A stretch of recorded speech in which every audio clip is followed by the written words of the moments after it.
the blue Chevys. Oh, right, yeah. Callback. That's a great like a rock kind of Easter egg. Oh, you didn't even think about it. Like a rock. Yeah.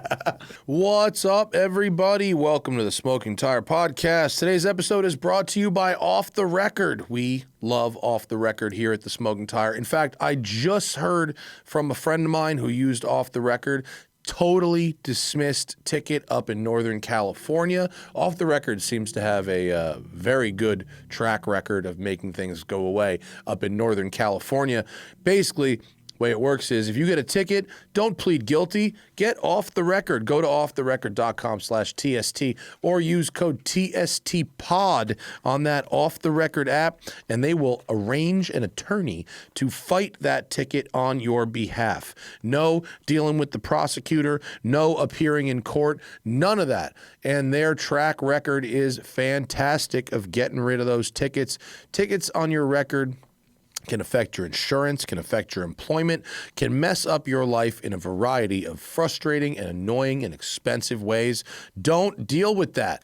Get Off the Record. Go to offtherecord.com/TST or use code TST10 on the Off the Record app.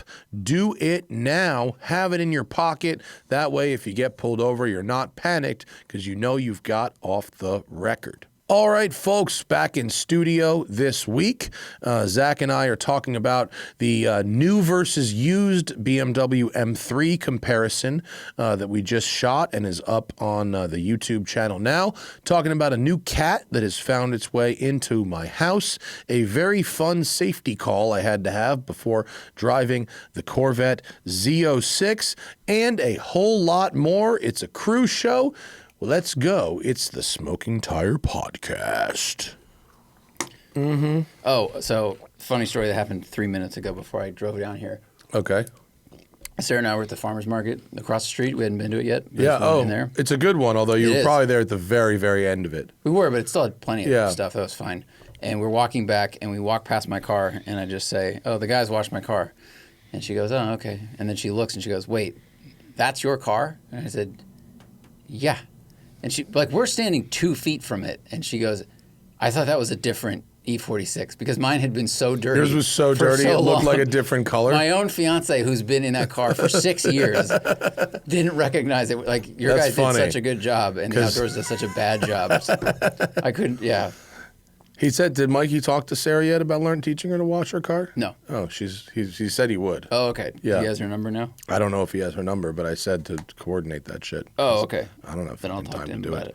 But he said he's down to give her a lesson in washing her car. She likes to know how things work. Yeah. You know? Yeah. But my guys do a fucking great job, though. It's basically a detail for a wash. It really is. Yeah.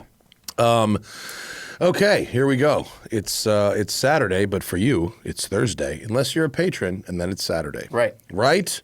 We work weekends in this bitch. We do. A lot. A lot. All last weekend and all this weekend, too. And then I actually, I have one day off tomorrow. There's the Los Angeles West Side Garden Tour. We're touring people's gardens, their homes. It's like 10 gardens. Got it. Yeah. Oh, yeah. And then going to a birthday party tomorrow night. And then Road and Track Smoky 600 next day. Starts Monday. One day off and back at it. And shit, dude, I checked the weather for Tennessee. Not looking good. Where do you land? Knoxville? I land in Atlanta, but my first night is in Bowling Green, Kentucky. Oh, all right. Where the National Corvette Museum is, and the track, and the Corvette factory. Because the event starts at the track. We got Tommy Kendall coming down. Oh, cool. I love Tommy. So Tommy's going to be our resident pro driver. And there's going to be some, people are going to get to lap the track. That's part of the event. And then me and Tommy are going to be giving hot laps. Nice. I don't know what Tommy's driving. Let's just assume it's a Corvette. Or his Cadillac with the chicken on it. Yeah, or the cockmobile. I assume it's some kind of a Corvette that they've gotten him because it's the National Corvette Museum track. But dude, it looks like it's going to rain every single day next week in that part of the world. Isn't that good? That's not great. I mean, It's not like the worst thing ever. Right now, the weather report for Monday through Friday in Bowling Green is rain. Mm-hmm. Yeah. 80 degrees, but raining. Hot rain. Yeah. Steamy ass hot I forgot rain. about that stuff in the South. You're like, oh, it's going to be refreshing, and it's cooler. It is not refreshing. So fortunately, I'm spending most of the time in a Bentley GT, which is, I mean, you want to talk about a great car to drive in the rain. I've said over and over, there is nothing better than an expensive British car when it's raining. Nobody builds a better rain car than the British when they have a lot of money to spend. I mean, it could be an Aston DBX, it could be my old Turbo R or a new Bentley GT or a McLaren. Fucking great rain cars, the best. But you know, people pay a lot of money to come on this thing, and not everyone's in a Bentley. Not like I can control the weather, but man, this might be a long week. Yeah, anybody who shows up with like Pilot Sport Cup 2s is going to be focused. I mean, at least it's warm, and we're going somewhere that rains enough that the roads get washed. It's not like we're here where it rains once every 3 months and the roads are like hairy. Yeah. You know, in Tennessee, you can drive in the wet. It's not like sketch. But it's just annoying. And do you guys have outdoor events planned after the driving? I mean, there's like distillery tours, which are, you know, indoor but with outdoor like bits. And there was a lunch stop that is supposed to be outdoors, although it's under like a roof. It's a roof, but it's like outside. Got it. You know, it's suboptimal. So yeah, that sucks. Fingers crossed, but like, and obviously racetracks in the wet is tough. Could be very hairy. Yeah, I mean, it'll be fine for me. I'm in a fucking Bentley, but like, you know, not a lot of these folks have done track work before, and so a slick track it's a risky thing. Maybe Tommy will take them for rainy drift laps. That would be fun. That would be a real good time. Hopefully, this track it's a phenomenal race track really to drive on. You driven on it, NCM? Yeah. The elevation's wild. It's a great track to drive on. They're a little. It's to work with them. It's a little tough. Okay. They're a little. You know. And understandably so. Racetracks can be dangerous if you've got a group of people and not everybody is like an expert. Yeah. You know, it's sort of an unknown quantity. And like, it's not like there's like, you know, it's lead follow mostly, but it's not like it's like they're teching people's cars. Yeah. You know, you kind of got to.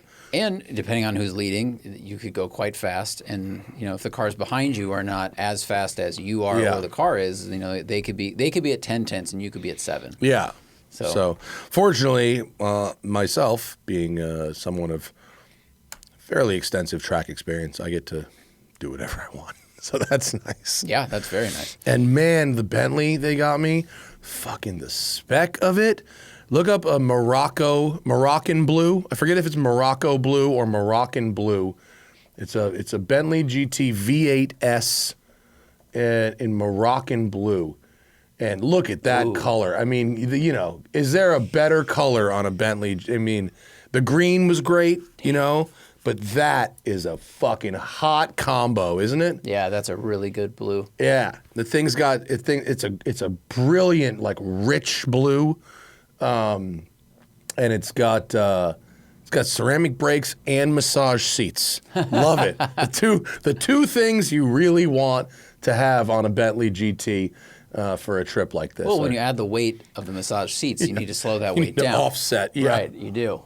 Cool, man. And it's the V8S, which I prefer. That's my favorite specification of Bentley GT. Yeah. It's more agile, and that V8 sounds great. better. Sounds really good. Yeah. Love it. So there are... Actually, I'd use this opportunity to promote our drive that we're doing in November, the high desert one, but it's sold out. We sold 20 spots. You may be able to sign up to be a reserve entrant. If someone drops out, you could get in. But experiences.roadandtrack.com to sign up for that. We've got, the Smoky 600 is, it's too late to sign up, but the High Desert Arizona one is going to be in November 12th to 15th. And it's going to be Scottsdale, Sedona, Red Rocks, all that kind of stuff. It's going to be very fun. Nice. Yeah. That'll be stunning. Yeah, it's going to be a good one, huh? While we were flying back from Newport, we got a cat. Yeah. We got another did. cat. Hannah, this is crazy. Hannah's out walking the dog. We've talked about our elderly neighbor's, pit bull before. And Hannah walks the neighbor's pit bull. We've helped the neighbor get a professional dog walker as well. So, which we arranged and she pays for. So, but he comes like 5 days a week. Wow. And then we walk the dog also. But so we're flying back from Newport, which is a fucking all-day adventure. It takes forever to get back from there. And Hannah's like, I found a cat. And I'm like, what? And she's like, there's this pickup truck parked up the road from our house, and there's this tiny cat just like crying its head off on the spare tire underneath the truck. And it took her like 8 hours to get the cat out from under the truck. She didn't want it to run away. It's really small. And so eventually she was able to, with the help of a neighbor, trap the cat and took it in. It had like fleas and ticks, and she had spoken to the guy who owns the truck, and he knew where the cat came from. The cat was from a ranch in Montebello, which is far away, and he has a horse there. And the cat had ridden on this spare tire from Montebello. And he stopped for dinner along the way and like made a couple other stops. And the cat had ridden in this truck over 100 miles. Jeez. Yeah. So we named him Monty after Montebello. And he's 2 pounds. He's very healthy. We took him to the vet, got the fleas and the ticks off him, got him cleaned up, got his vaccinations. He's 10 weeks old, and given the choice, you don't want to take a cat away from its mother before like 16 weeks about. But not that that was our choice. It just sort of showed up. But he was really he was very scared and very tired for the first like 2 days. But then he just basically slept the whole time. He then started to eat. He then started to poop. He used the litter box. He pooped, he peed, he ate a lot. He really was eating a lot. And we started to, slow introduction. And now it's day 3. What day did we get back? We got back Monday. Mm-hmm. It's now Saturday. So, okay, it's day 5. And was it Monday or Tuesday she found the cat? It was while we were coming back, right? Yeah, so it was Monday. And so it's day 5. And now he's out with the other cats, except for at bedtime or if we leave the house, we put him in his own room. But if we're home, he's out with the other cats. And it's actually, Finn is the last one to come around. But Cricket warmed up. Is Finn being a jerk and like swiping, or is he just not, he's just dismissive? He's being a little hissy. If Monty, it's a he. If Monty gets close to him, he'll hiss. But he's not going after him. And he's not physically bad. He's just being a little hit. He's all right. Hierarchy. He's establishing hierarchy, and he's annoyed that he has to share resources a little bit more. Cricket's been the best, actually. Maybe she remembers what it's like to be a tiny little newcomer to the household. The empath of the group. But we gotta remember these cats are all gonna get so fat because we're giving them so many treats, and like the churu, like the cat crack, it's like the baby food for cats. They're just like crushing tubes of churu. Are you giving that to them so that like as a reward? For as a reward for being good. Got it. Yeah. And Monty doesn't understand what churu is. It doesn't work on him. So I take the regular treats and I crush them into like a powder, and I make a little treat powder for him. Because he can't eat the whole treat? Yeah, because the whole treat's big and like crunchy. Kittens don't eat hard food. Got it. Yeah. So I love when we were traveling through the airport, because it was in the morning when you got the text that Hannah had found a cat. Mm-hmm. And I saw your face like, Hannah found a cat. And I was like, you got a 4th cat. Yeah. And you're like, I don't know. And then like 6 hours later, it's like, okay, she brought it inside. Yeah. Like, you have a 4th cat. We have a cat. Yeah. There's no way you're going to give a kitten back. And it's so cute. Of course. Bright as blue eyes. It's a snowshoe Himalayan. There's pictures of Monty on my Instagram. I'll be putting more up. There he is. Look at that cat. He's such a tiny little fur ball. He's like, he doesn't weigh anything. It's like picking up air. But he's got really bright blue eyes. He does. Yeah. Very, very cute, miniature little kitten. And he's like, kittens sleep like 20 hours a day. Yeah. So he goes between fully passed out and like hyper as shit, like running around the house. Very, very, very cute kitten. Accepting donations of cat food and cat treats, etc. So we've got the, I hope I don't get in trouble for this. I don't care. It's funny. We've got 2 press cars coming when I get back from Smokey. We've got the Ioniq 5N, which is going to be great. Yep. We need to drive that on the street. Hannah's going to get to try it, see if she likes it. Maybe it replaces the Porsche on our next daily driver thing. Only if Hannah likes it. I have no skin in the game. I don't care. And we've got a Z06. Finally. Cool. Finally. 2 goddamn years late. Yeah. We have a Z06. Many Corvette reviews later. Yeah. We're the last people on the planet to review the Z06. But finally, we've got one. I did one for Road and Track for Performance Car of the Year. Yeah. But have you ever driven a Z06? Nope. Yeah. Okay. They're rad.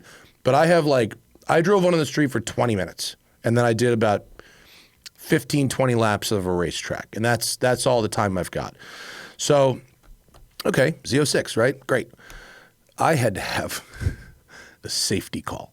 Guys, got to take a quick break from the action for Factor. We love Factor, and the summer is coming. Fuel up for that summer with Factor's no prep, no mess meals. Whether it's meeting your wellness or fitness goals in time, whether it's making smarter choices with options like the Calorie Smart, Protein Plus, or Keto meals, Factor's fresh, never frozen meals are dietitian approved, ready to eat in just 2 minutes, no matter how busy you are. You'll always have time to enjoy nutritious, great tasting meals. As I've said a million times, my biggest problem with eating is actually not that I'm eating like candy or desserts or any of those unhealthy things. It's that I don't make time in my schedule to eat. I fill my day up with work, filming, podcasts, running business, whatever, and then I don't eat, and then I get starving, I get so hungry, and then I make unhealthy choices. I eat whatever's close to me, whatever's easy to get, or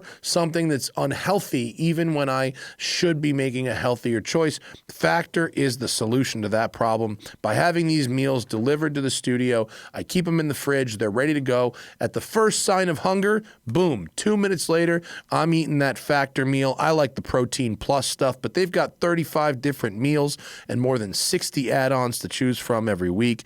You can pause or change your plan if you've got to travel or you've got more people you want to feed, keeping the kitchen time to a minimum because everything's ready in 2 minutes. There's no shopping, prep, cooking, or cleanup. So head over to factormeals.com/tire50. That's factormeals.com/tire50 and use code TIRE50 to get 50% off your first box plus 20% off your next month. That's code TIRE50 at factormeals.com/tire50 to get 50% off your first box plus 20% off your next month while your subscription is active.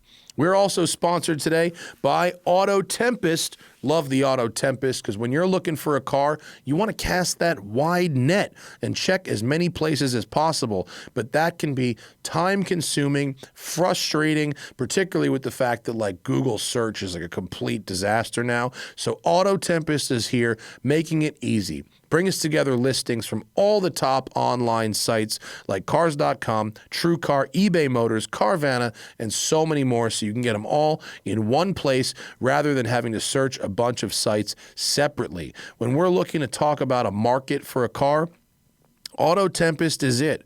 Right?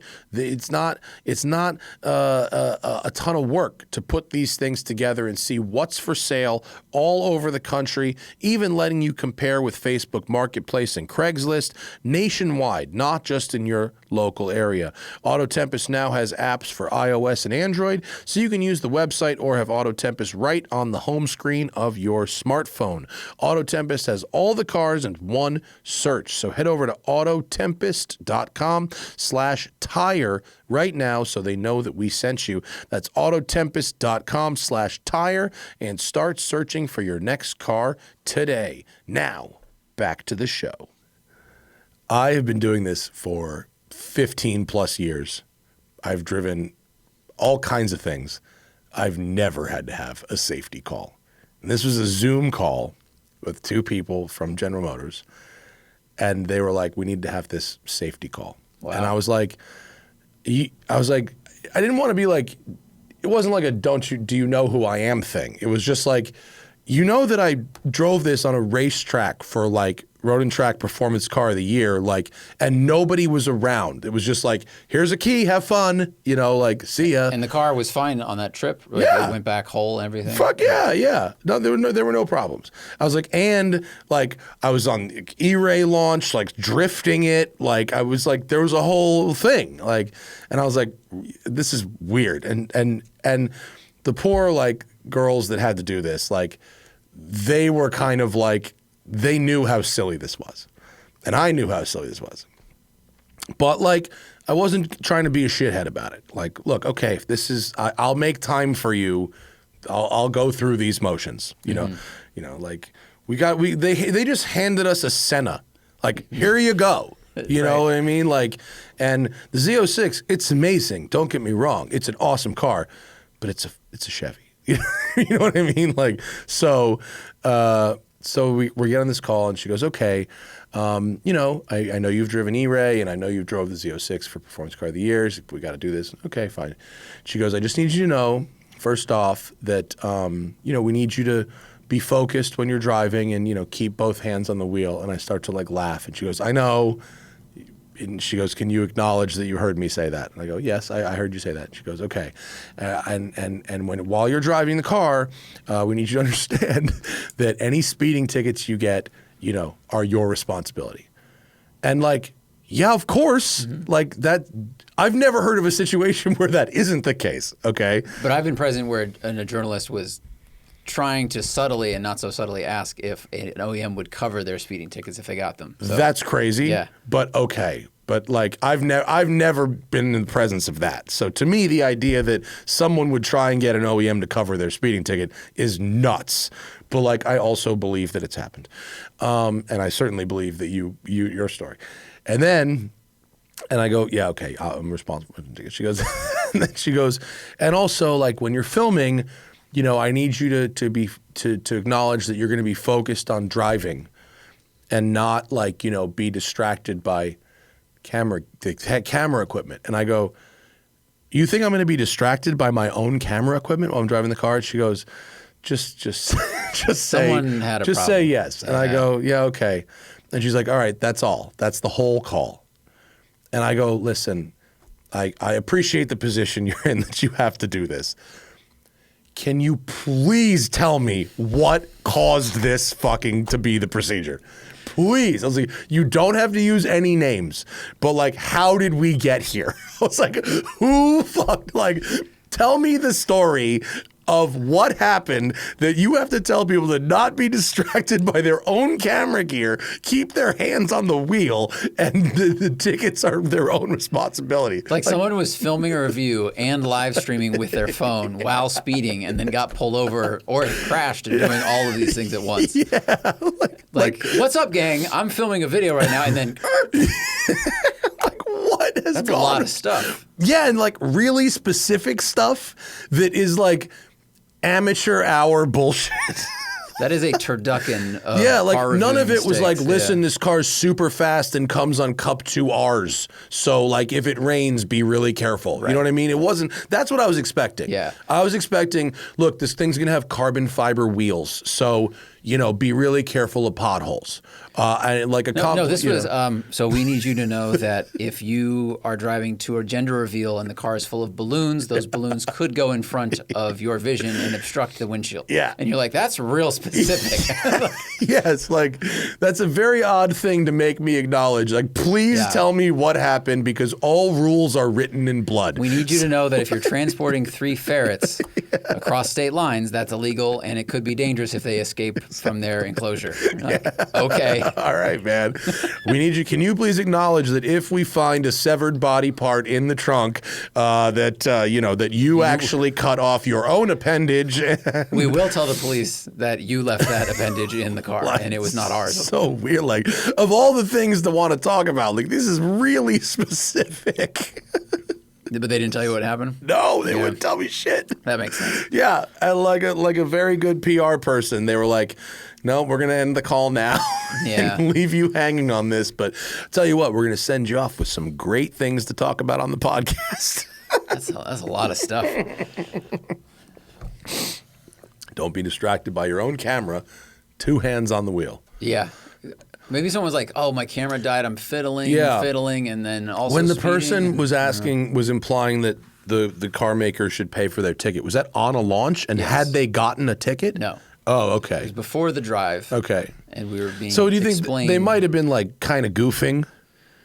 We thought at first, and I'll say we because everyone at this table kind of like chuckled the first time they brought it up, and then they hit the topic 2 more times in pretty quick succession, and the silence that fell over the table progressively less. It got real quiet, and then the PR person was like, "They will be your responsibility." Yeah. By the 3rd time, it's like, what exactly do you plan to do with this car? They were really like trying to go, but you'll take care of it. I've heard that before. Right? I've heard at a when you go on a press launch and there's 30 journalists and they're all going out and they go, okay, your drive route will start in Colorado Springs and you're going to go up the mountain and someone jokes, "You guys are covering the tickets, right? Ha ha." But it's like it's a joke. It's always a joke. It's never not been a joke.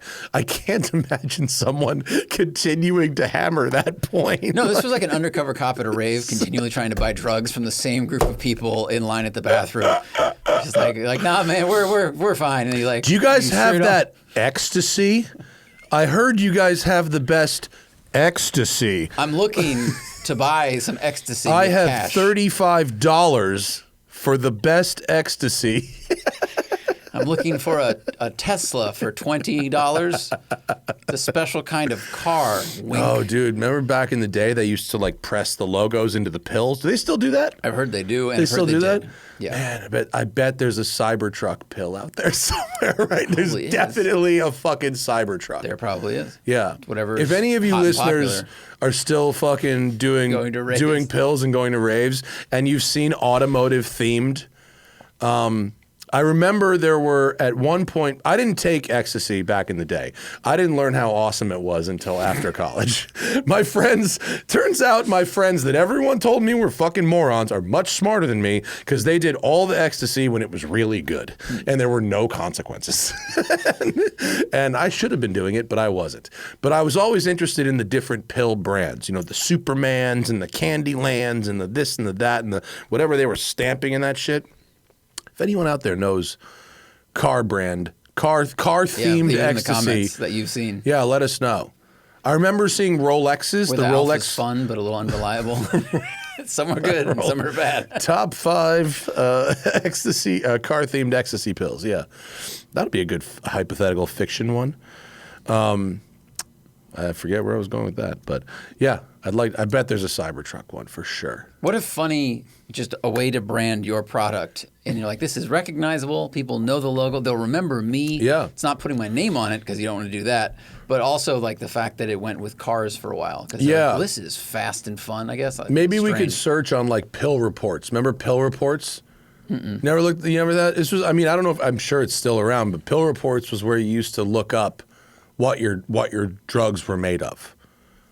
And like somebody would test them and then you go, oh, well, this is 35% MDMA and 25% speed or whatever. The orange Nikes are on alert in Australia for being bad. So is there a search function on there?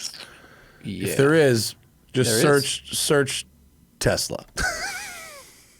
Just see what do we have anything? There's a lot of Teslas. There's a lot of Tesla-themed drugs. Multiple pages. Tesla-themed drugs. There are 14 pages of things called Teslas.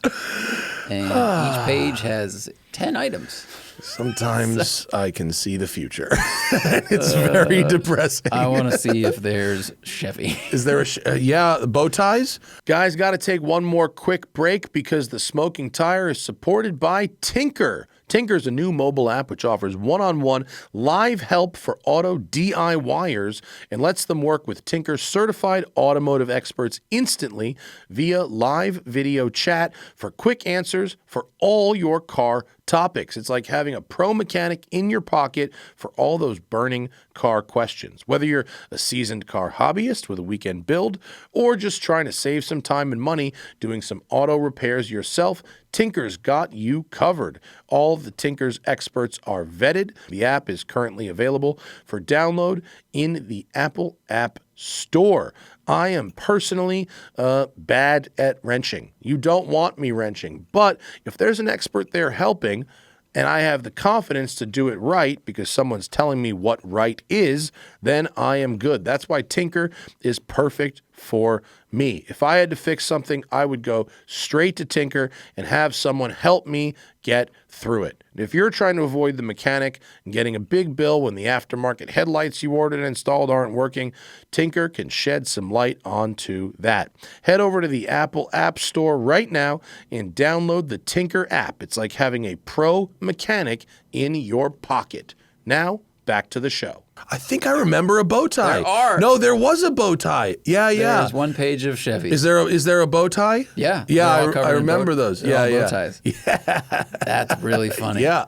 Okay, so we got two. What about McLaren? Let's see how obscure we can McLaren. get. Yeah, like is there Negative no? Okay, no McLarens. McLaren. There's got to be a Ferrari. There's got to be a prancing horse. There's got 100%. There's a Ferrari. There are 17 pages of things labeled Ferrari. Okay, so now the question is not are there car-themed drugs? The question is what car has the most drugs Yeah. named after Ferrari it? 17, that's winning. What right Lamborghini? We got to start at the top, right? Rolls-Royce is 100% up there too. Let's see, Lamborghini, only 2 pages. Yeah, because the Ferrari's got a better logo. The Yeah. horse is, and it sounds better when you say it. Oh, yeah, and it's, kind of the pinnacle of Yeah. luxury supercar. Rolls Royce, I think, is going to be a heavy. But what's their, but The RR. The RR. Yeah, it'll be that's the true. RR. Yeah, there's Rolls Royce. Yeah. There's 7 pages. Okay. So the leader is the Range leader. Rover. We got Range Rover. The leader is Ferrari. Ferrari's No the Range leader. Rover. Okay. Followed by Tesla. So it's roughly equivalent to. Never mind. I'm not Aston gonna say Martin, it. only 2. Only Yeah, 2 tough items. logo. Like soap. That's Tough logo. Little wings. That's a tough wings. one. Bentley.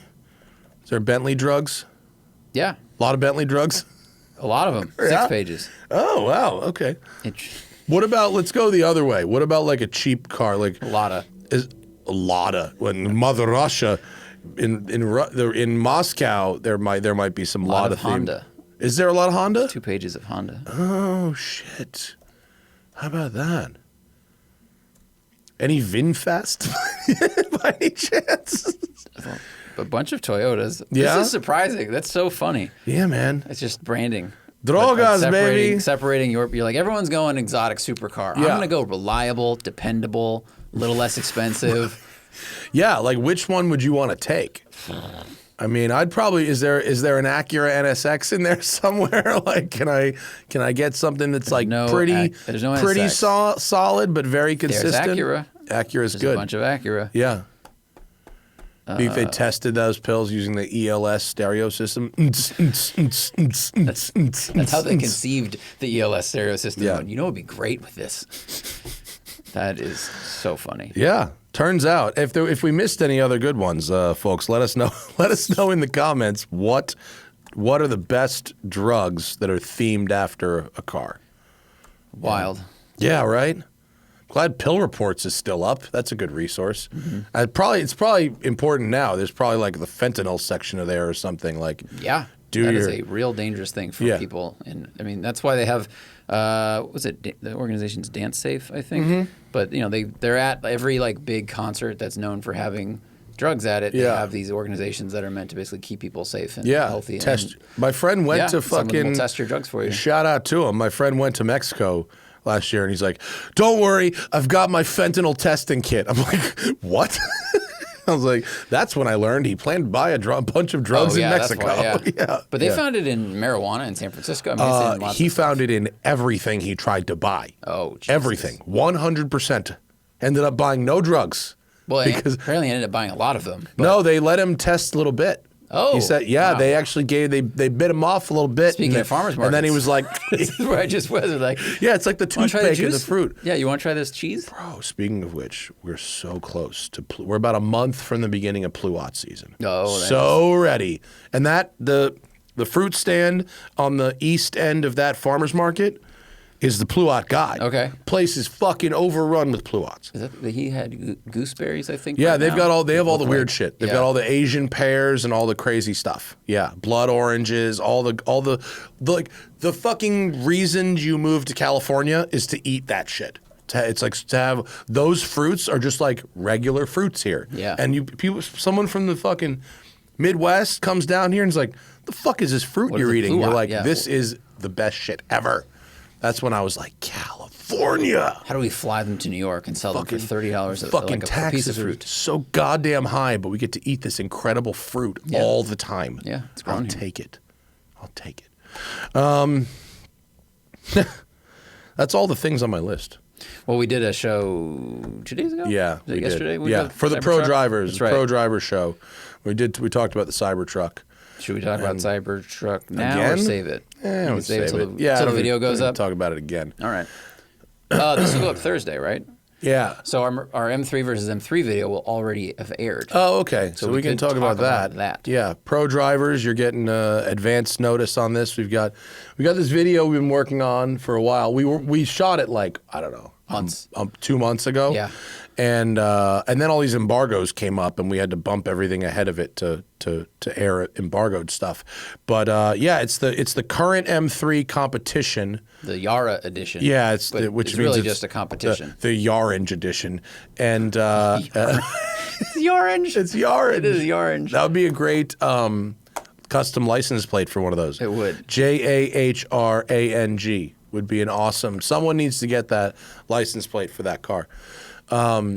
Versus just like a Turoed base ass F80 M3 with a stick. Correct. Which was actually kind of an interesting comparison. The main reason we did it is because the overall architecture of the car is very similar. Mm-hmm. You know, it's a turbo 6, etc. The new one is all-wheel drive, but selectable rear-wheel drive, and it's almost exactly twice the price. Yeah. You get a used one for 40 to 50 grand for like a pretty great one. Yeah. And the new one is just over 100. Yeah.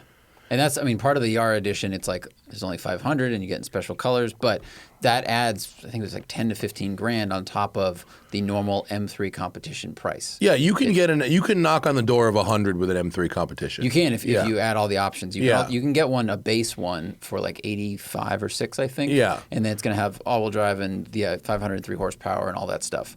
So it was a really fun contest because we talk about used versus new a lot, which I know is in some ways unfair to automakers. But to your point, when we drove these cars, you were like, the F80 is so close to the new G80 in terms of, thrust once you're on throttle and overall architecture that like it gets you more than 50% of the way to that car for sure. 50% of the price. For sure. I think is valid. And there's a lot, I mean, first of all, I think the F80, which is the older one, the G80 is the current one. Yes.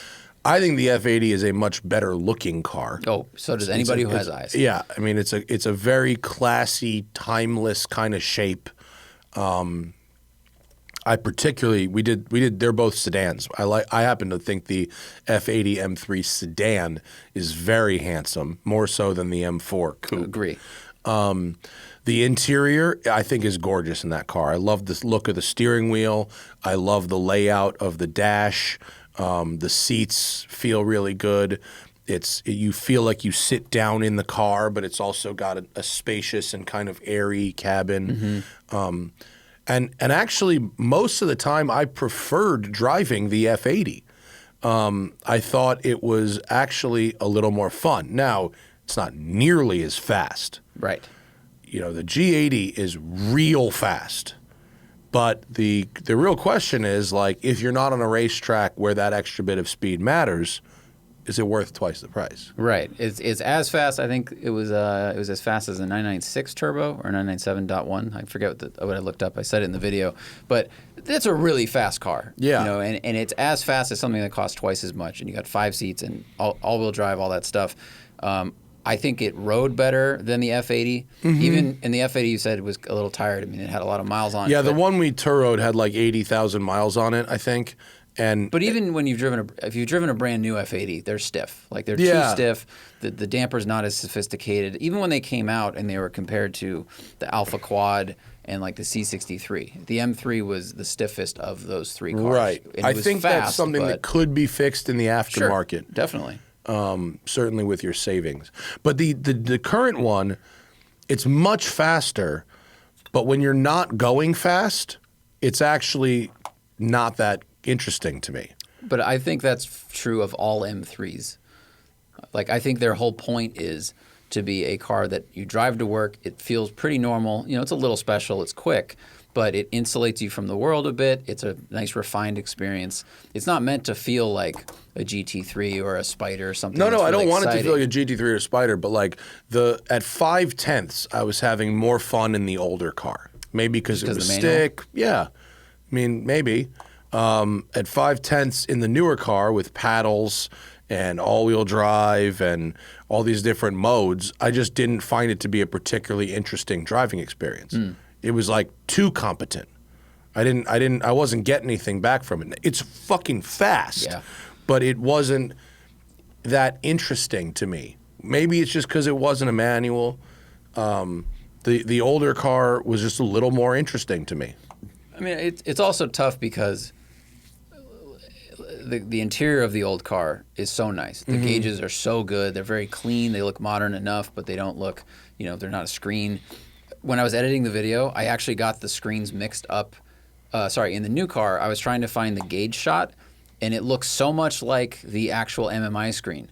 From when you do a tight shot on the gauges and the multimedia screen, they look so similar because they're probably made by the same person. And I was like, wait, is this the MMI? Oh, no, that's the gauge because that's the tack. It's like unrecognizable. Yeah.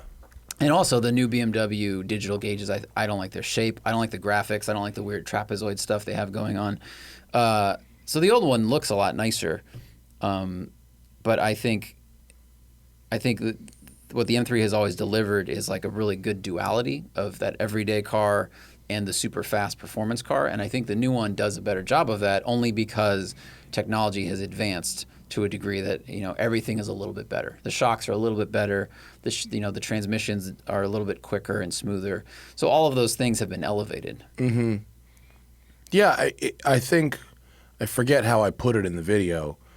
The new car is objectively better, but it's really expensive, and it just doesn't interest me all that much. It goes faster than I ever need to go, and the extra speed doesn't translate into more fun for me. For me on a canyon road without a timer. Right, true. It just doesn't make much of a difference to me. And certainly how a car looks matters more to me than whether it can do 0 to 60 in 4 seconds or 3.5 seconds or 3 point. You know what I mean? I don't give a shit.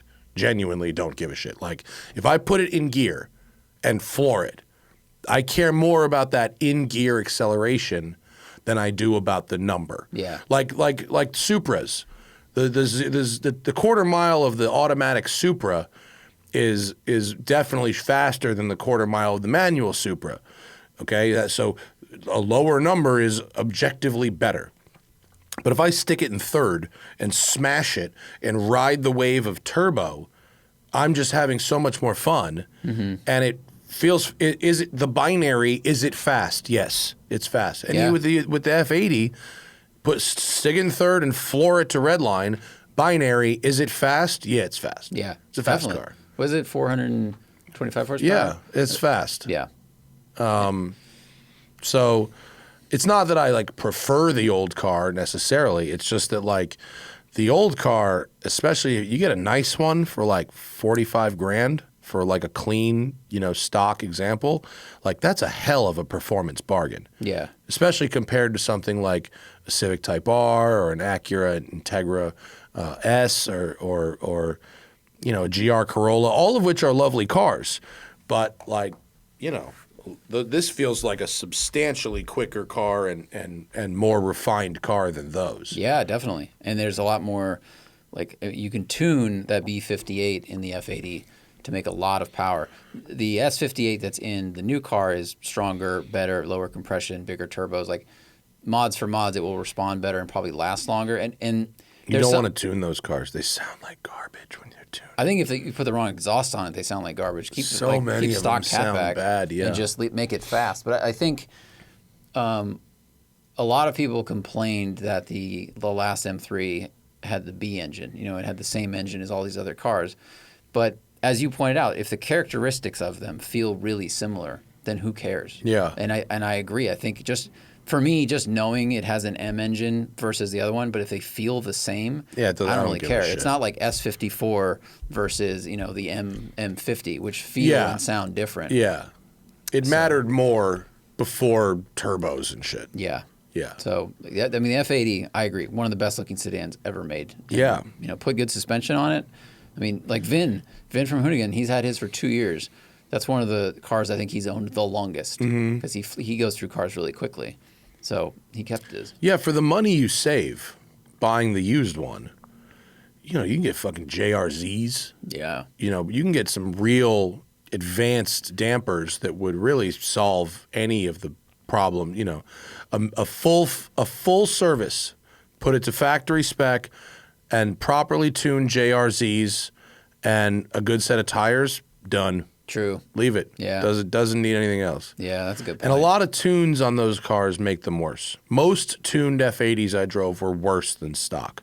Because what they do is with the stock hardware and just an ECU tune, they just remap the throttle delivery to give you more torque earlier, and it becomes a real hard shove real early, and it doesn't actually make them drive that well.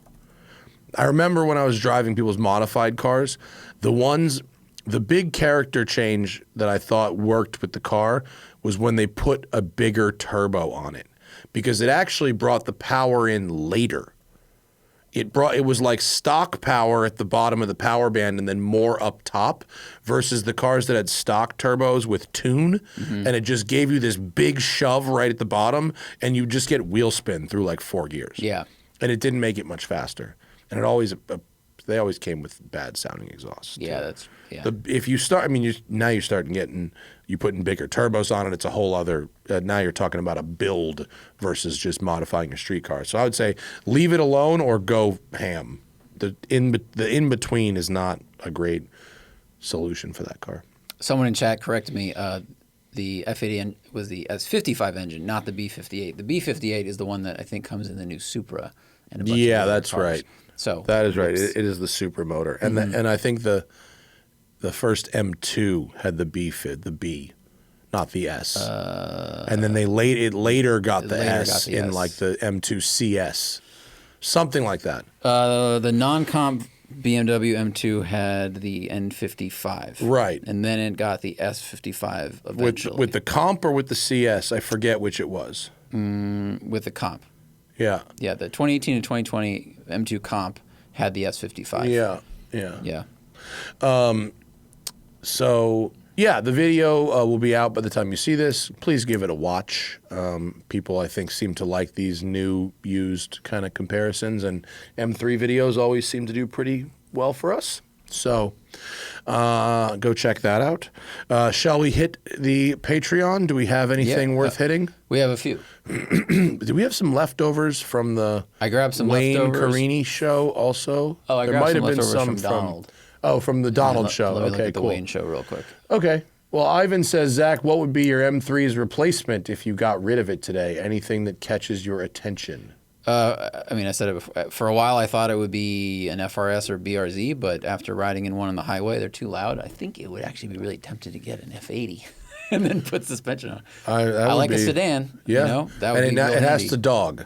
It has to dog. I need a back seat. Yeah. But or Cayman S, which doesn't dog very well. That does not. But you now have a RAV4 in the family. So how do you think Sarah would feel about her car being the only dog car? She'd probably be a little annoyed because she'd go, okay, so if we're all going somewhere, it has to be in my car. But I think she'd be okay with it. I think she'd be over it. Yeah. I mean, that... Well, no, that didn't... When she had the Fit, that didn't happen. You alternated. You used both cars, We use both. right? Yeah. We use my car a lot for the dog. I mean, I have a dog hammock for it. It's got a back seat. But if you were to get another car, would you keep this car and it would become a drift track project car, or would you sell it? I'd probably sell it. You'd sell it to get another car. Yeah. It would be a lateral... No, not lateral. It would be an ascent.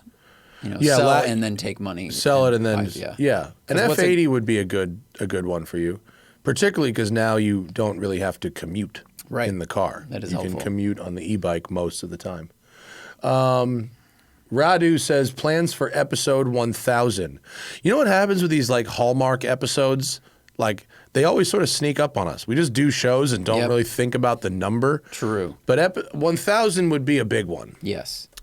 Because this is Radu suggests OG TST crew. That's a good suggestion. It'd be very fun. It would be fun. Alternatively, we could try to get like a huge guest that maybe that would require a special occasion to get them to come. Yeah. I don't know necessarily who that would be, but you know, that's an alternative. Alternatively, we could also just go on like we've been going on. I think we should do something. I think we should do a live event or something. A live one, If we do a live one, that would be pretty rad. A live one in LA. That could be fun. You know, have the people come out who have helped us, you know, make this to episode 1000.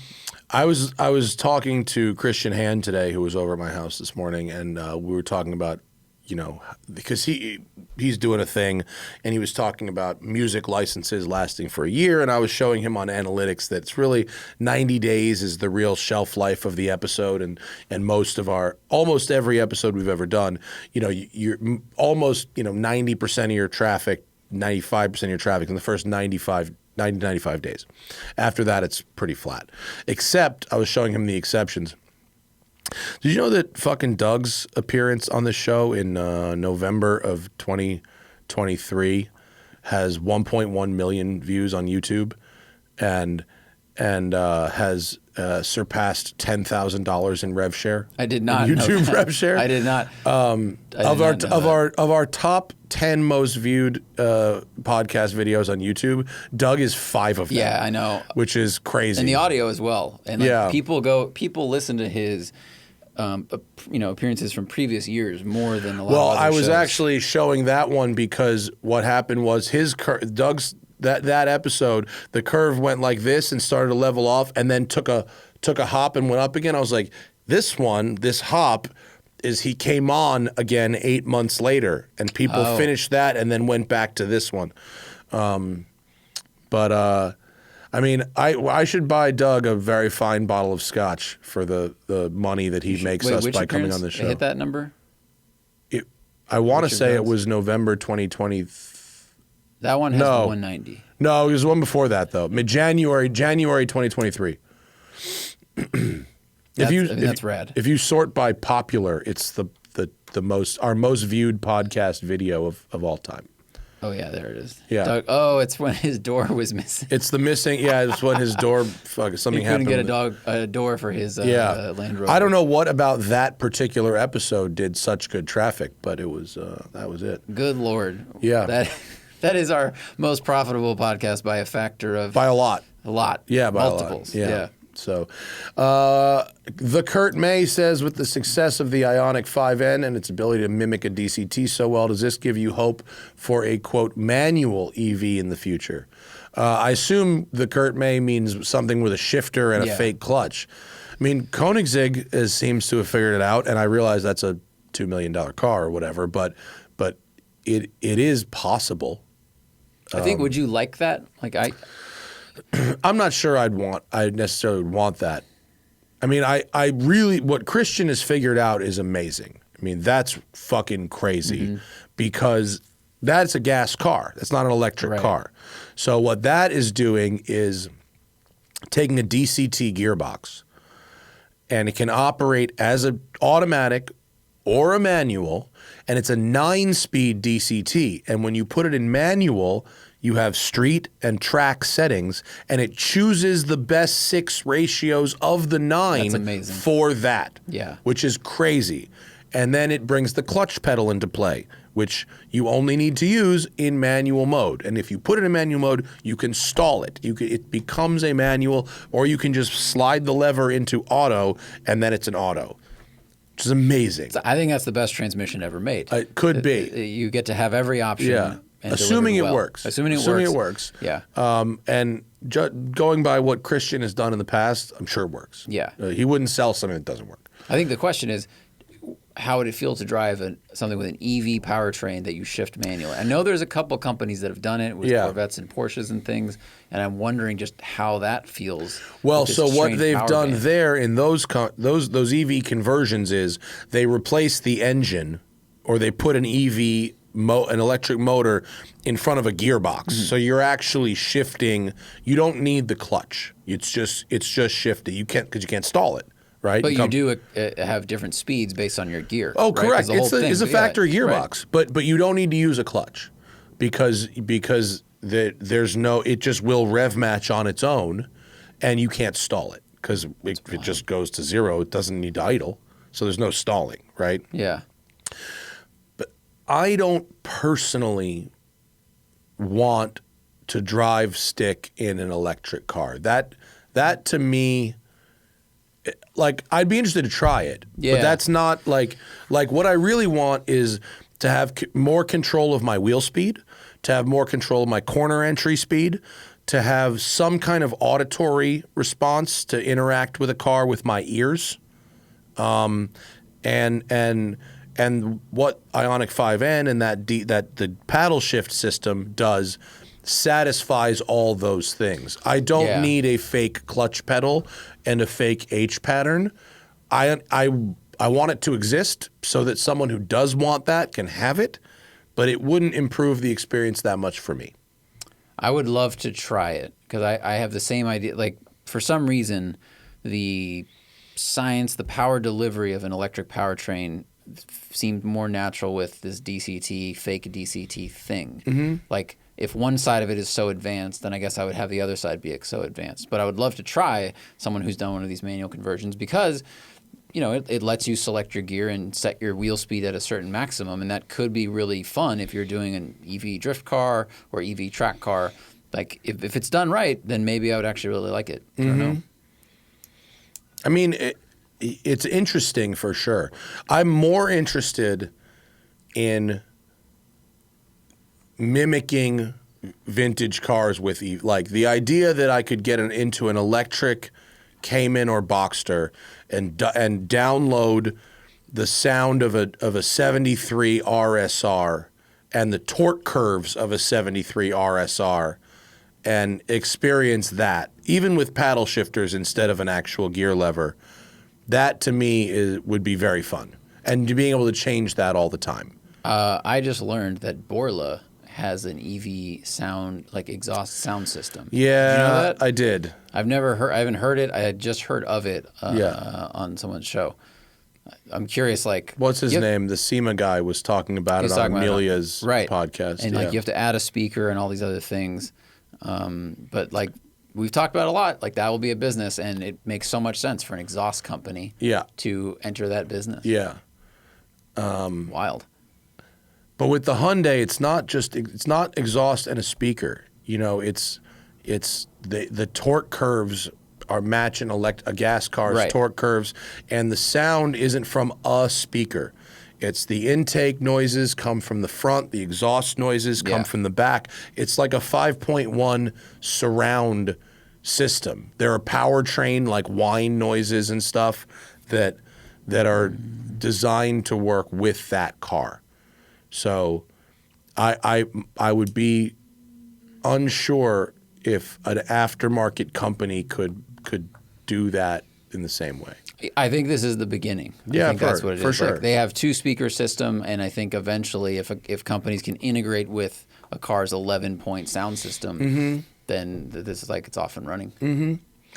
Jason says, is it possible to get into a manual 911, coupe, Targa, or convertible at a $50,000 budget without having to do crazy amounts of work to make it a daily? Want to use it for some daily activities and spirited weekend drives, no track time. I think so. Can you like go to either Cars and Bids or Bring a Trailer and look at some results for like a Porsche 997? And let's see, can we see, let's see what 997s are selling for.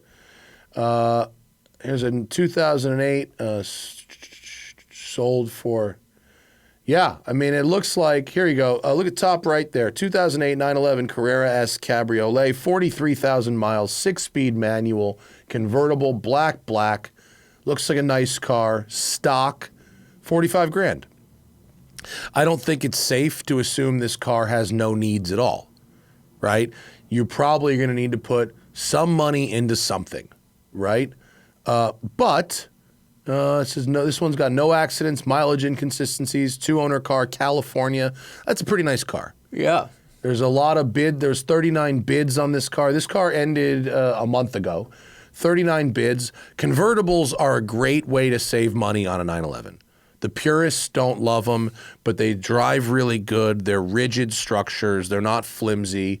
If you like a convertible, that's great look, too. If you want a coupe, Carrera S. That's a Targa. Targa S is twice. There, look bottom left, $35,000. the gray. There's an 08 911 coupe. Here we go. Manual. This is a nice one. Handsome car, Carrera S. Manual, gray, tan, 71,000 miles. So, 30,000 extra miles, 20,000 extra miles, excuse me. Looks like, yeah, I mean, this looks like a decent car. Again, I'm no endorsement of this specific car, but it is, it is possible to get a nice 997 Carrera S in the 40s. Yeah. So, you definitely want to save some money because every one of these cars is going to need a little something. We don't know what, but it's going to be a something. Might be tires, might be brake pads, maybe the shocks are getting tired. My buddy, this is probably almost a year ago, bought a 996 Carrera 4S. Santo, my physical therapist. Shout out to him. Victory Performance Physical Therapy. Oh, that's his. Okay. The black one. It's really nice. It's a lovely car. And it's no stories. It's got reasonable mileage. It's in pretty good condition when he bought it. But it needed shocks. It needed brake pads. It needed tires. And it needed something else that wasn't major sounding. But he bought the car for like 40 grand and it needed like 7-8 grand of stuff, by the time he was done.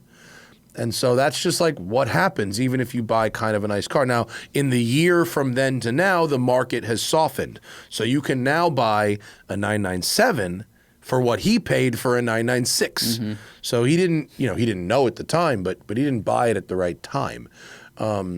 I would say that, yes, you can absolutely get a daily drivable 997 for $50,000 or less. But it may, do your diligence. It's a lot of car. Yeah. Joe says, most beautiful modern car you would not want to drive. That I don't want. I've heard Miras are, kind of a nightmare. Is that considered modern? Sorry, modern? You're right. I missed that part. That's a key component. Valkyrie. Can't fit in it. Terrified of it a little bit. Well, I can't physically get in it to drive it, so it's just straight up not happening. The new Ford GT, I haven't driven it, that's the thing, but like it doesn't entice me. The second gen GT, I would buy one today if I could, like 04, 05. But the newest one, I think is stunning to look at. But when I think of the engine, I go, I don't know. Yeah. Aiden says, I notice as Americans, we sometimes refer to SUVs as trucks. What differentiates a truck versus an SUV? I mean, technically, a truck needs a bed. Yeah. But in the colloquial, everyday vernacular, truck sounds better to say out of your mouth than SUV. Mm-hmm. And so people with any kind of swagger at all say truck because it just means like big car. Yeah. You know, like it doesn't, like I wouldn't say truck as a crossover, but if someone had a Suburban, I might say truck. Yeah. You know, and like, yeah, it's not accurate exactly, but like SUV isn't like, because you don't, hey, who's got the keys to my SUV versus, yeah, who got the keys to my truck? Right. And like, you don't want to say car yeah, because then it sounds like car, and you bought an SUV of, you know, it could be a Tahoe, Suburban, whatever. You know, you want something tougher. And some of them used to be built on truck frames, but I think you're right. It's the colloquial toughness. It's an honest question, but I think he's looking for accuracy where accuracy is not important. It doesn't matter that it's a slang term. Right, but that's what it is. You know, pass me the rock. It's not a rock, it's a ball, but it's just whatever. Is it? Because when I said that last time, I meant the rock. The human or an actual rock or the drug? The blue Chevys. Oh, right, yeah. Callback. That's a great like a rock kind of Easter egg. Oh, you didn't even think about it. Like a rock. Escalcu. Can you elaborate on when you feel it's better to get an Audi S3 versus an RS3? I mean, it's better to get an RS3 when you can afford an RS3, and it's better to get an S3 when you can't. Well, but the new S3, and he says this too, like has the Golf R drifty diff. So I wonder if like the separation is getting smaller. Does the S3 ride better or softer, I should say, than the RS3? I drove them a year and a half apart. Mm-hmm. It would be very difficult to say definitively. I found the RS3's ride to be nice. It was not punishing. And in fact, I drove a 992 Carrera GTS Cabriolet to the RS3 launch, which was at Pahrump. And then when I filmed my review of the RS3, I drove it on the same road I filmed the 911's review. If I had to do that drive again from LA to Pahrump, I actually was able to traverse that road at a higher speed, more comfortably in the RS3 than I was able to in the 911. And so I was really impressed at the ability to cover ground at an amazing pace in the RS3 when the road was a little bumpy and uneven. Mm-hmm. You know the road I'm talking about. And versus the 911 GTS, which is a fantastic car. But the body moved around a little bit. A little bit, yeah. It got jolted around, and the fact that it was a convertible versus and also a GTS with a stiffer suspension, I wouldn't get a convertible GTS. I would get a coupe GTS or a convertible S with a soft suspension. This isn't about a 911, but the S3 is great if you can't afford an RS3. But the 5-cylinder engine rocks. Yeah. It's real fast. It's real tunable. The aesthetic changes to the RS3 I think look really nice. It's great that if the S3 gets the RS3 diff, that's good. That's a good thing, and it definitely closes the gap a little bit. But there's no situation that I would prefer the S3 to the RS3. But it's not like a penalty box. Like, if your budget will bear that, get that, and it's a very nice car. I drove the S3 when I scouted the first route to Vine, and I did 2,000 miles in it in a week, and it was fan-fucking-tastic. It was a great car. So comfortable, felt much more like an Audi than a Volkswagen, even though it's on, like, Golf architecture. It was lovely. Sporty, comfortable, luxurious, did all the things well. The RS3 is a better car, but they're harder to get and they're a lot more expensive. Mm-hmm. So if your budget will bear the RS3, get the RS3. But if not, don't feel bad about getting the S3 because it's nice. Adam Wilson, can you comment on the direction BMW is going and what it could mean for their relevancy and brand? I mean, BMW doesn't really care that much about the enthusiast anymore for most of its product line. There's still some people, the people who work on the M2, the people who work on the M3, they care. Mm-hmm. I'm not saying that nobody cares, but there's heavy focus on these like weird looking electric things. heavy focus on crossovers. I don't love this styling thing they're doing, but I see a ton of them on the street, so I might be wrong. I feel like I see more 7 Series and lot of 7 Series crossovers, but I don't see that many M3s, M4s. I really don't. I see a good amount of M3s, not so many M4s. I see like 430s every now and then, but I don't know. But who knows if it's just anecdotal. Like and like remember on the Pro Show the other day, we did math about the Subarus, the WR. Oh, Subarus fucking letting their core fans down by not doing an STI, and Zach looked up the math of how many WRXs they sold. They sold 25,000 last year. Yeah, and they sold 5 times more Foresters, I think it was. Yeah, and 5 times more Outbacks, right. and 5 times more of whatever their fucking SUV is. The Ascent was less, but yeah. And it was like it was like not even 10% of their annual sales were WRXs. So it's like if people aren't buying those things in droves, why should Subaru be investing money in them? Right. And if BMW knows their own numbers, they want to make money. And if it's I mean, I don't know about relevancy for a car company is selling cars. Yeah. That's what relevancy is. It's not winning races. It's not selling a niche car to a small group of enthusiasts. It's selling a lot of cars. That's what relevancy is. It all depends on what the value is to the company of that enthusiast product. And like, does it bring in more crowds to the dealership that they'll buy a 4 Series, but they can't afford an M4, but they saw it. Like, that's what it all is. And I don't know, for Subaru, this is me speculating, but in the early 2000s, they were, I think, one of, if not the only, inexpensive turbocharged all-wheel drive car you could buy. And it brought in a ton of people. But now there's so many all-wheel drive turbocharged cars you can buy, so they don't really have the corner on that market. But the Crosstrek is they're selling a ton of them. I think that was up near their top sales. So they go, oh, that's grabbing the youth market we want. We're an outdoorsy, active lifestyle brand. So ruggedness is their brand now. Yeah. Cars that you can drive on dirt roads, that's their brand. So if that's 95% of their market, then they go, well, do we need to keep putting money into the WRX program? I don't know if they will or not, but like that's just how the math works. Listen, my mom fucking loves her Outback, and she paid cash. You know, like she's sold on that train. She's now an Outback lady. She had a WRX before that. I'm just kidding. She had an STI. Yeah. Flat bill. She bought it from me. Vape bro. This is white with gold bill. Yeah. She bought it from me. Yeah. So BMW, it sure did. Crawford Exhaust, shout out to them. We don't know what BMW is doing with their larger businesses. We don't know which cars are selling the most just because we don't have the data right now. But, you know, I think the enthusiasts are like a loud voice, but we're not the most important one.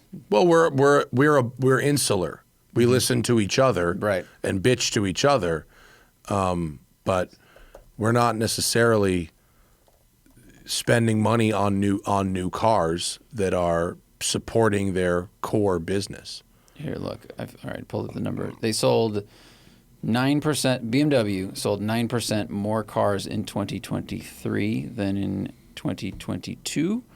Electric vehicles tripled in 2023 for them. That was 12% of their total sales. Like they're selling more cars, even if we don't. Dude, like the way those some of cars, them look. all that weird looking shit they're building now, I see them all over LA. People complain, people on the internet, people talk to me, and they go, "What the fuck is BMW doing?" I don't know, but there are people all over this city.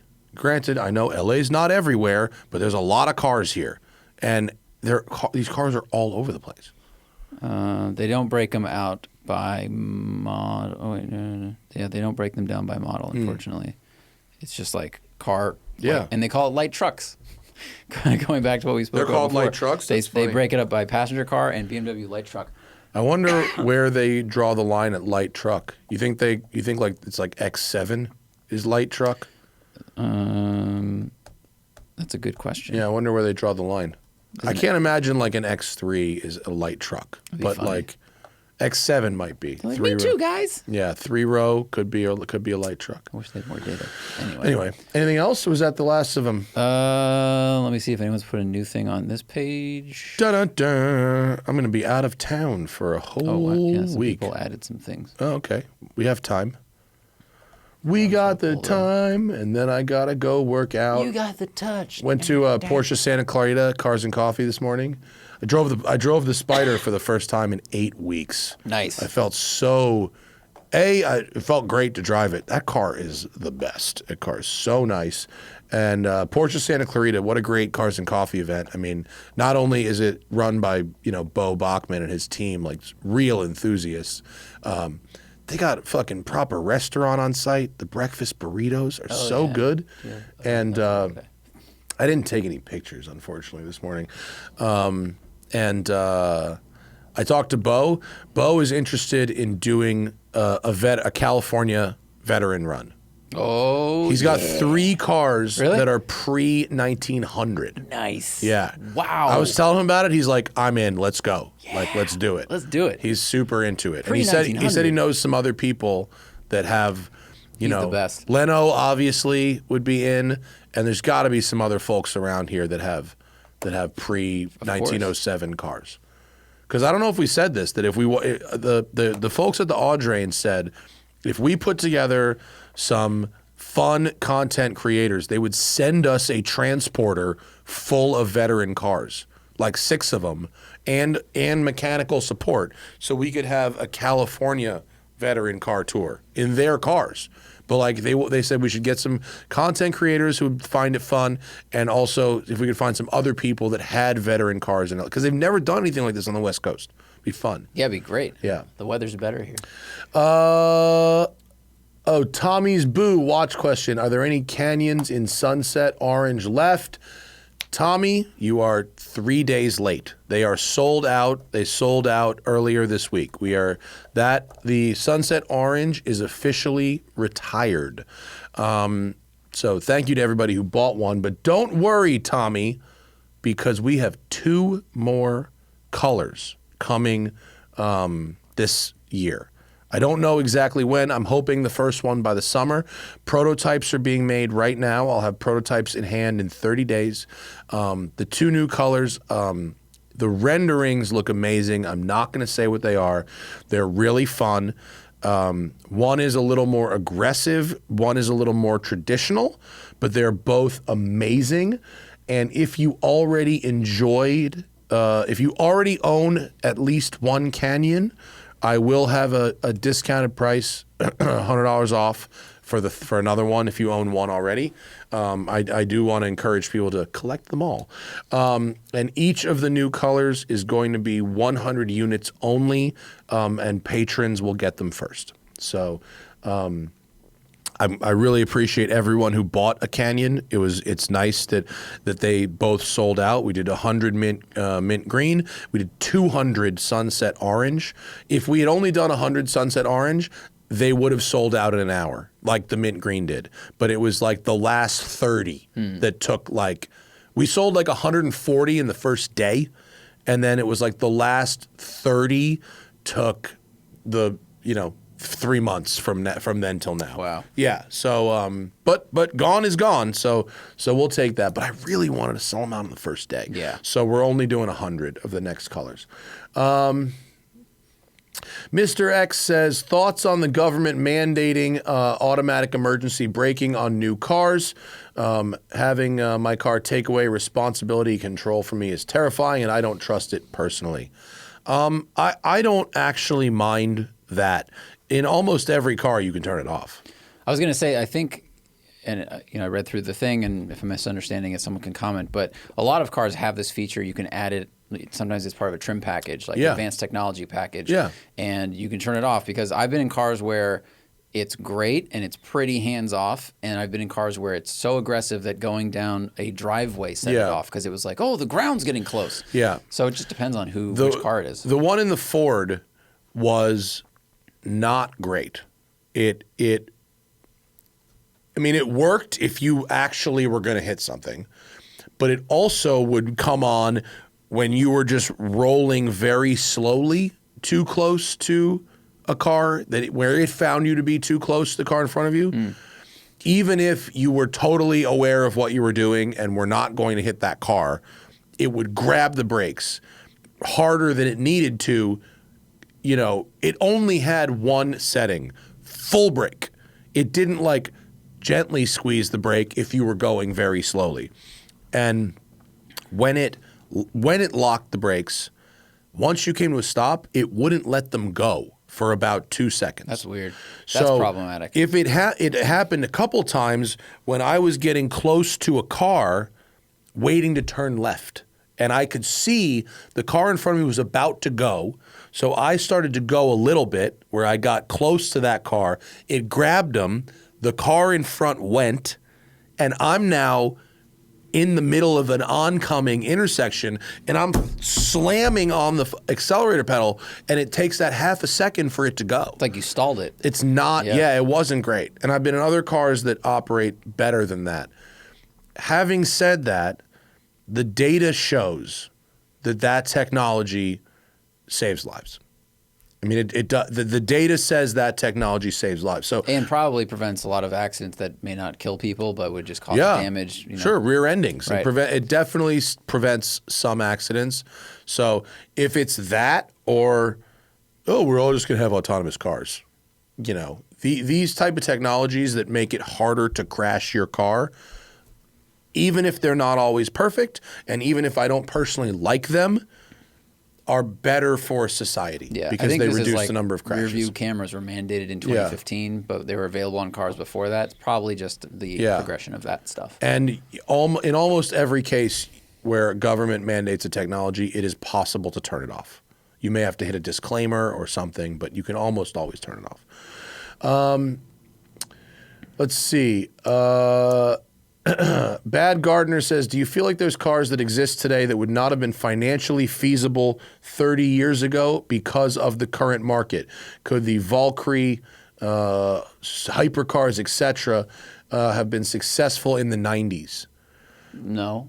I mean, it's hard, that's like a weird math question. Like, people have made a lot more money since the 90s, and low interest rates. Like, there's a lot of things that have helped fund hypercars, like cottage industries. You know, we saw a lot, especially in the last 2 years before the bubble kind of popped. There were a lot of new EV companies like putting out websites and renderings, and they kind of went nowhere. So I think that the whole climate added up to the existence of a lot of these cars.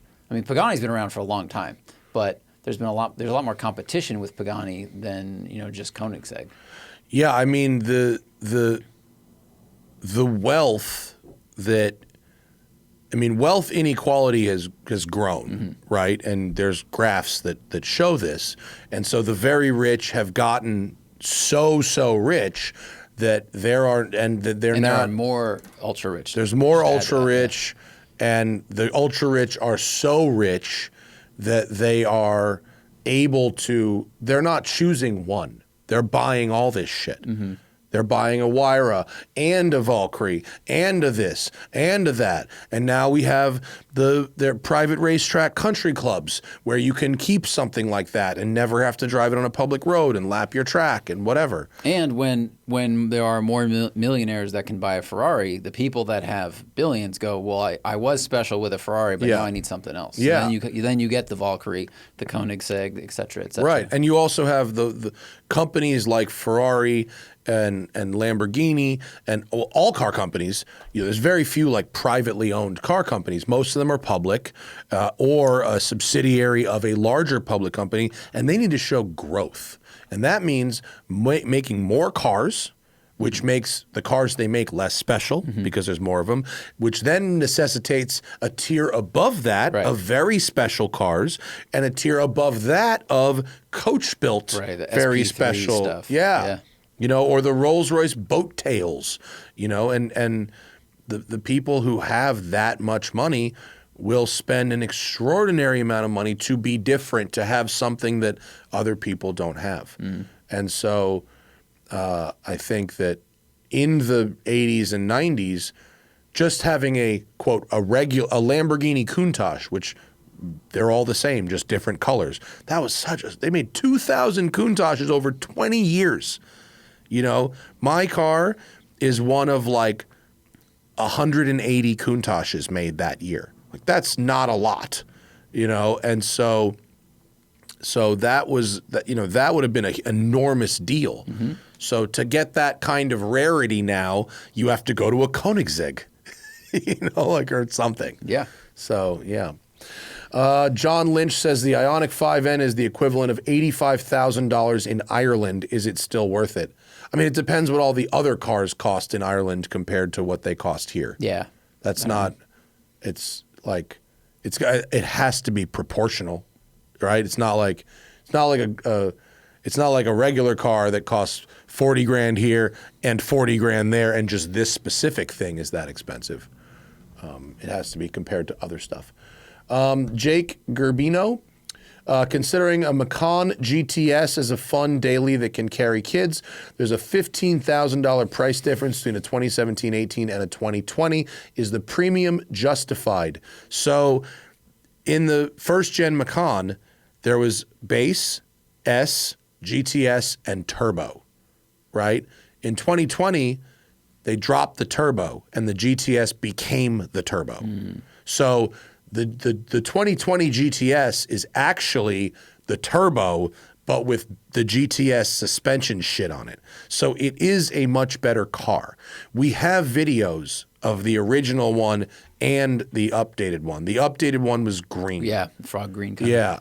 So you can go check those videos out. There are videos of the old Macan S, the old Macan GTS, the old Macan Turbo, and then when they changed the turbo to the GTS. So it is a better car, but as ever, it is a math question, because he says if the 2020 is kind of near or above the ideal budget, you may be better off getting a 2017-18 and purchasing like a CPO warranty. Yeah. Because that's probably important. Right. But it's not like just the fact that it's 2 years newer. There were major changes that updated that quote, justifies the price increase, other than it's just 2 years younger. Mm-hmm. Justin Byford, have you discovered any ways to protect yourself from diminished value if one of your collector vehicles is in an accident? Example, the Countach gets rear-ended and is now worth percentage less having been in an accident. Declared value works out if your car is totaled, but I'm having a hard time finding an insurance provider that offers diminished value coverage. Haggerty does not.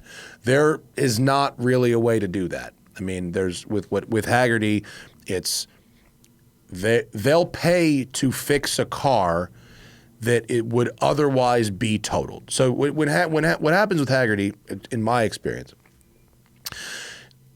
it's agreed value, right? My car is worth $200,000, and you charge me a premium that's in accordance with that. If the car goes up in value, I say, hey, this year it's worth $300,000. I'm going to increase my premium to cover $300,000. Okay, car gets in an accident. To fix the car is, you know, let's say to fix the car is $160,000, which in any other case, 55% of the value of the car, whatever, would total a car out. I have a choice where they'll pay to fix the car, or they'll total it out and give me the full value. But if they fix the car, there's the sort of thing about agreed value is they'll give you more than any other insurance company to fix the car because they know that it's special. Or they'll give you full value to total it out. But but if they fix it, you know, it's then diminished value. Like, there's really nothing they can do about that. Yeah. And I'm not sure what they could do about that. Fact is, it's been in an accident. You can't undo that from its history. Yeah, that would be a very... I mean, I don't think a company would want to have that kind of insurance, or they would charge you a huge amount of money to have it. What they don't do is I mean, in my experience, because Hannah got hit in the Delica, remember? Hannah got hit in the Delica, and we had a choice.